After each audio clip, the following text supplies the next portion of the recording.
নাস্তা পানি, খুব সুন্দর একটা অ্যাস্থেটিক রেস্টুরেন্ট ছিল। অনেক দিন ধরেই এর নাম শুনছিলাম, কিন্তু যাওয়া হয়নি।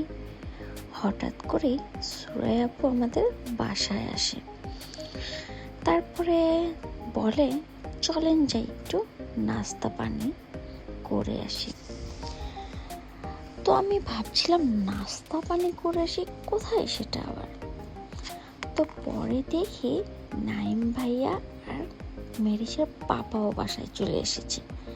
তারপর তো বাসা থেকে হঠাৎ করে একদম বাসার ড্রেস আপেই আমরা বেরিয়ে পড়ি নাস্তা পানিতে যাওয়ার জন্য।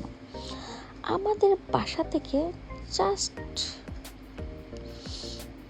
15 থেকে 20 মিনিট হাঁটতে লেগেছে। তারপরেই আমরা চলে এসেছি নাস্তা পানিতে। এসে তো আমি পুরোই অবাক, খুব সুন্দর ডেকোরেশন ছিল। আর ওদের থালা বাটিগুলো যেগুলোতে খাবার সার্ভ করে, এগুলো এত পরিমাণ অ্যাস্থেটিক কাঁসার ছিল, খুব ইউনিক ডিজাইন ছিল। আর খাবারটা ছিল আলহামদুলিল্লাহ খুবই খুবই সুস্বাদু, একদম মনের মতো করে, এবং বাসার খাবার একদম হোমমেড ছিল। আমাদের খাবার টাবার তো ভালোই লেগেছে।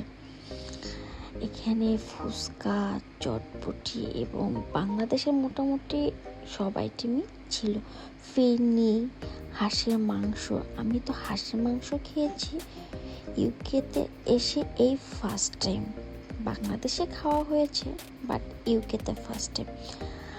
আর ফিরনিটা ছিল অসাধারণ। সব কিছু মিলে ওদের ডেকোরেশন, ওদের সব কিছুর